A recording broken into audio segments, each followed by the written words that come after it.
I had always believed that love, true love, was something built over time, a steady, unshakable foundation where trust and devotion were the cornerstones. Emily and I had that, or so I thought. Our story began in the kind of way people dream about: a chance meeting, a spark, an undeniable connection. She was everything I'd ever wanted: beautiful, intelligent, and full of life. With every passing day, I thought we were only growing stronger. We shared laughter, deep conversations, and a sense of togetherness that made everything feel so right. I believed we were partners in every sense of the word. And then there was Jake, my brother. He was more than family to me. He was my closest confidant, the one person who knew me better than anyone else. Together, the three of us built a life filled with weekend get-togethers, shared meals, and quiet evenings spent in each other's company. Nothing seemed amiss. Or at least, that's what I wanted to believe. But there were moments, small ones, that left me unsettled. Emily's late-night texts that she brushed off as nothing, her distant glances when I asked her about her day. The little things that linger in the back of my mind, too insignificant to challenge, but too constant to ignore. My heart told me everything was fine, but my instincts whispered otherwise. I never expected the day that would change everything. The day I came home early to surprise Emily and discover betrayal so deep, it shattered everything I knew about love and loyalty. What I walked in on wasn't just a betrayal of me, but of everything I thought we had. And in that moment, I was left to face a truth more devastating than I could ever have imagined. I had always prided myself on being a man of routine. Work, home, and time spent with Emily and Jake. My life was predictable in the best possible way. There was comfort in the ordinary, in knowing what to expect every day. But that afternoon, something in me stirred, an unease I couldn't quite shake off. I'd been feeling it for weeks now, like a distant, nagging whisper at the back of my mind. Emily had been acting differently, distant, distracted, but I ignored it, convinced it was just the stress of life. We all went through phases, right? That day, I decided to surprise Emily. I'd finished early at the office, so I picked up a bouquet of her favorite roses and drove home, smiling to myself at the thought of her reaction. I imagined us laughing over dinner, enjoying a quiet night together. Maybe I'd cook for us. Maybe we'd watch that film we'd been meaning to see. Simple things. But as I pulled into the driveway, something caught my eye. The blinds in the living room were slightly open. Emily always kept them drawn, a habit she had from childhood. It was odd, but I dismissed it as another trivial thing. I walked up the door, my heart light with excitement, the roses in my hand the only thing on my mind. But as I turned the key and opened the door, everything changed. The air seemed to freeze around me, a sudden, suffocating weight pressing against my chest. There they were, Emily and Jake, on the couch, caught in a moment that stopped my heart in its tracks. The world seemed to tilt, the edges of my vision blurring as I watched them kiss. They didn't hear me at first, and when they finally did, their faces were frozen in shock. It wasn't just a shock of being caught. It was a realization that the truth I had never suspected was suddenly glaring at me in full force. My brother and my wife, together. My mind scrambled to make sense of what I was seeing, but it couldn't. Every part of me screamed that this wasn't real, that I was imagining it, that I had walked into a nightmare. But the reality was undeniable. The woman I loved, the woman who had been my everything, and my own brother, the man who had always been my closest friend, were betraying me in the most intimate way possible. I felt my breath catch in my throat, the roses slipping from my hands as I staggered backward, unable to tear my eyes away from the scene in front of me. They scrambled to pull away from each other, a frantic, guilty panic overtaking them. Emily was the first to speak, her voice a soft, shaky whisper. "Mark, I didn't mean for you to find out like this." But the words were useless. What was there to say? What excuse could possibly explain this? I opened my mouth to speak, but nothing came out. The betrayal, the shock, it all left me speechless. All I could feel was the raw pain of the moment, my heart splintering into pieces, as I turned on my heel and walked out of the house. The door slammed behind me, but the world didn't feel real anymore. I could still hear the echoes of that kiss, the images of them locked in an embrace, etched into my mind. My body moved on autopilot, aimless, lost. I didn't know where I was going, only that I needed to escape from the nightmare I had just stumbled into. I don't remember how long I wandered or where my feet took me, but eventually I ended up in the park near our house. The world felt distant, as if I had stepped outside of it, trapped in a fog of confusion and pain. The roses I had bought for Emily still lay forgotten on the ground, their petals crushed beneath my shoes as I paced, trying to make sense of what had just happened. My heart ached, but my mind was too stunned to process the full weight of the betrayal. But I knew I couldn't stay away forever. I had to face them, Emily and Jake. There was no running from the truth. I finally found the strength to return to the house, my hands trembling, my pulse hammering in my chest. When I stepped inside, the silence hit me like a cold wave. They were there, Emily and Jake, sitting in the same room, the same space where everything had been shattered just hours before. Emily stood as soon as she saw me, her eyes filled with panic and guilt. But there was something else there too, something that I couldn't quite place. She opened her mouth to speak, but the words failed her. "Mark," she began, her voice shaky. I didn't mean for this to happen. Please, just let me explain." I didn't want to hear any explanations. There were no words that could justify what they had done, no excuses that could make it right. I felt a bitter laugh rise in my throat, but it stayed stuck there, choking me. "Explain," I managed to say, my voice flat, betraying nothing of the storm that raged inside me. "How do you explain this, Emily? How do you explain betraying me with my own brother? How do you explain everything we've shared, our life, our love, being nothing more than a lie?" She flinched at the words, but the regret in her eyes wasn't enough to make me feel sorry for her. No, the one I felt sorry for was me. The man I thought I was, strong, reliable, someone who would build a life worth sharing, was suddenly reduced to nothing in that moment. Jake stood behind Emily, his face a mixture of guilt and defensiveness. He couldn't meet my eyes. For a long time, none of us spoke. I stared at them both, the hurt and anger bubbling just below the surface, threatening to break through. Finally, Jake spoke, his voice quiet and almost apologetic. "Mark, I never meant for it to happen this way. It was a mistake. I didn't think it would go this far." "A mistake," I repeated, my voice rising. "You think sleeping with my wife is just a mistake? Is that how you see it, Jake? A little slip-up?" His face twisted, and for the first time, I saw a flicker of shame, of guilt that was real. But it wasn't enough. Nothing would ever be enough.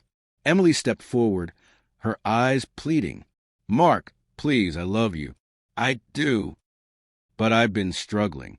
I thought I could handle it, but then Jake was there, and we got caught up in something. It didn't mean anything. Please, try to understand. I didn't want to hurt you." Her words stung, but they didn't reach me. I had spent years believing that our love was something solid, something that could withstand anything. I had trusted her with my heart, my future. And now, here she was, standing before me, offering nothing more than empty apologies. Struggling. I scoffed, shaking my head. "You didn't struggle, Emily. You chose this. You chose to betray me with him, my brother. And the worst part is, you're standing here acting like it's something that can just be fixed with words. It can't. It can't be fixed." The weight of the realization hit me, like a punch to the stomach. Emily's face crumpled, and I could see the tears welling up in her eyes. But they didn't move me. Not anymore. "I gave you everything," I said, my voice hoarse. "And this is how you repay me? You tear apart everything we built, everything we were supposed to be together? For what? A fleeting moment of weakness? A fleeting lie?" Jake remained silent, watching me with a look that said he knew exactly what he had done. No excuses, no defenses. He understood that I wasn't angry because of the affair alone. I was angry because they had taken something from me that could never be replaced. My trust, and now I could never get it back. I turned away, feeling the weight of their gaze on my back. The house felt suffocating, filled with all the things I had once loved and all the things I could never look at the same way again. I knew the time for explanations and apologies was over. And as I left that room, I realized something I hadn't expected. I wasn't just walking away from Emily and Jake. I was walking away from the man I thought I was, too. The days following confrontation felt like an endless blur, each one dragging on, suffocating under the weight of what had happened. I couldn't bring myself to return home. Not yet. The house that had once been a sanctuary now felt like a prison, each room a reminder of everything I had lost. I spent my nights pacing the streets, avoiding the empty space that awaited me behind closed doors. The anger and betrayal still burned within me, raw and unrelenting, but there was something else too, something deeper, a sense of loss, not just for Emily or Jake, but for the life I had so carefully built, now reduced to rubble. I tried to keep busy, work, the gym, anything to keep my mind occupied, but nothing seemed to dull the pain. My friends reached out, but I couldn't bring myself to talk about it. How do you explain something like this to the people who've known you your entire life? How do you tell them that the woman you married, the man you called your brother, had torn your world apart in the cruelest way possible? Emily tried to contact me several times, leaving messages that begged for forgiveness, that promised she was sorry, that she didn't want to lose me. But each message only stung more than the last. I couldn't find it in me to pick up the phone, or even acknowledge her attempts to reach me. The truth was, I didn't know if I could ever forgive her. How could I? The woman I had trusted, the woman I had loved, had shattered my world with one unforgivable act. And Jake, my brother, he never tried to reach out. I never expected him to, but the silence spoke volumes. It was as if he had already moved on, leaving me to pick up the pieces of the wreckage they had caused. I didn't know if he was ashamed or if he simply didn't care, but his absence was almost as painful as the betrayal itself. I spent long nights staring at the walls, replaying the moment of discovery over and over again, trying to make sense of how everything had gone so wrong. The anger ebbed, but the hurt remained, deeper than anything I had ever felt. The hardest part wasn't even the affair itself. It was a realization that I had given my heart to someone who never truly valued it. And just like that, my life had been torn in two. There was no going back to the man I had been before. I was lost, adrift in a sea of confusion and pain. But there was one thing I knew for sure. I had to find a way to survive this. I had to rebuild, not just my life, but myself. For weeks, I existed in a haze, trapped between anger and despair. The days blurred together, and I found myself moving through life like a ghost, unable to shake the weight of betrayal. But one morning, as I stared blankly at the wall of my small apartment, something inside me shifted. The quiet ache that had consumed me slowly began to morph into something else, something unfamiliar. It was a quiet, simmering anger, yes, but also a flicker of determination. I had spent too much time wallowing in the pain of what they had done to me. It was time to reclaim my life. I woke up that day with a clarity I hadn't felt in weeks. It wasn't just about surviving anymore. I had to rebuild myself. Not for Emily, not for Jake, but for me. I couldn't stay locked in the past, forever haunted by what had been taken from me. The betrayal had shattered me, but it didn't define me. I wasn't a victim of their lies. I was a man who had loved deeply and had the strength to move on. I had to remember that. I began with small steps.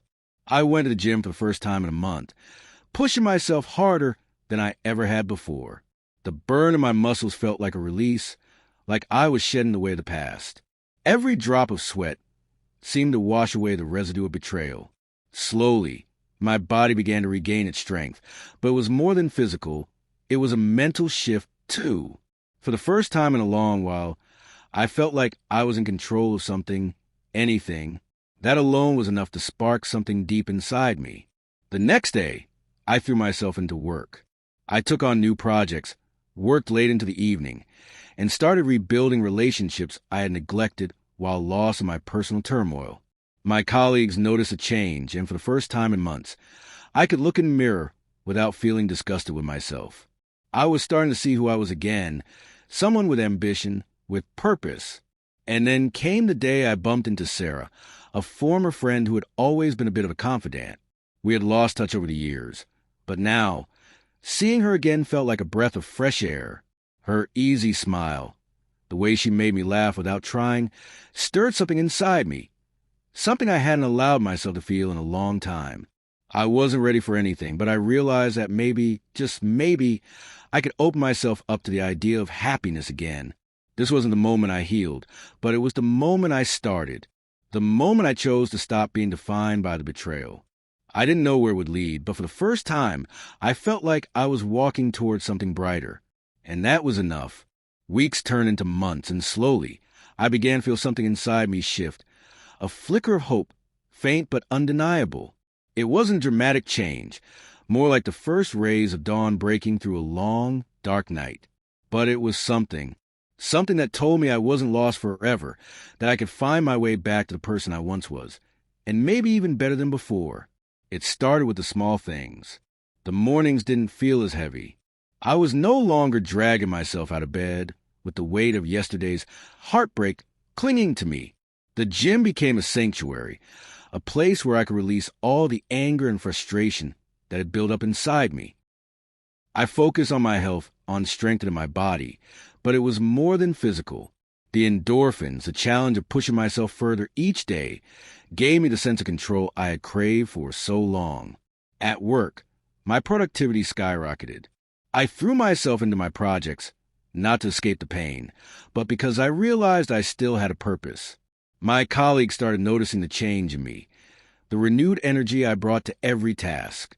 I was no longer the broken man who had been left in pieces by Emily and Jake's betrayal. I was someone who could take charge, who could succeed again, and with each small success, my confidence slowly began to rebuild. Then there was Sarah. I never expected to see her again, not after all these years. But when I bumped into her at the cafe one afternoon, something shifted inside me. Her warm smile, her genuine interest in how I was doing, it all felt so natural, so easy. We talked for hours, catching up on old memories and laughing about things we hadn't laughed about in years. It wasn't romantic, not yet, but it was a reminder of connections I had once had, of the joy of simply being around someone who saw me for who I was, without judgment. The more I spent time with Sarah, the more I realized I wasn't alone in this. I didn't need to carry the weight of the past on my own. There were people who cared about me, who wanted to see me succeed. Sarah wasn't the answer to all my problems, but she was a symbol of something I had forgotten, that life could still surprise me in beautiful, unexpected ways. That night, as I sat alone in my apartment, I felt a strange sense of peace. The past hadn't been erased, and the scars would never fully fade, but I had finally begun to accept that I could heal. I could move forward. The future wasn't an impossible dream anymore. It was something within my grasp. For the first time in a long time, I was ready to face whatever came next, because I knew I wasn't the man I had been when Emily and Jake had destroyed me. I was someone new, someone stronger, someone who could find hope again. Looking back now, I can hardly recognize the man I was when I first found out about Emily and Jake. I was shattered, lost in a world of betrayal and heartbreak, unsure of who I even was anymore. But through the pain, I began to rebuild, not just my life, but myself. I've learned that you can lose everything and still find the strength to rise again. It wasn't easy. There were nights when the loneliness felt unbearable, when the weight of the betrayal seemed too much to bear. But through those moments, I discovered something I never expected: the power to heal. I realized that healing wasn't a destination, but a journey, one I could take on my own terms. I found my strength in the small victories, the mornings that didn't feel heavy, the gym sessions where I pushed my limits, the quiet moments where I began to accept that I deserved happiness. Sarah wasn't the cure for my pain, but she reminded me that there was life beyond the hurt. She reminded me that I wasn't defined by what I'd lost, but by what I was willing to rebuild. And for the first time in a long time, I looked forward to the future, not with fear, but with hope. The past would always be a part of me. The scars left by Emily and Jake would never fully fade, but I had learned to live with them. They were part of my story, but they didn't dictate my ending. I wasn't the broken man they had left behind. I was stronger now, wiser, and ready to embrace the next chapter of my life, whatever it may hold. And that, for the first time in a long time, felt like enough.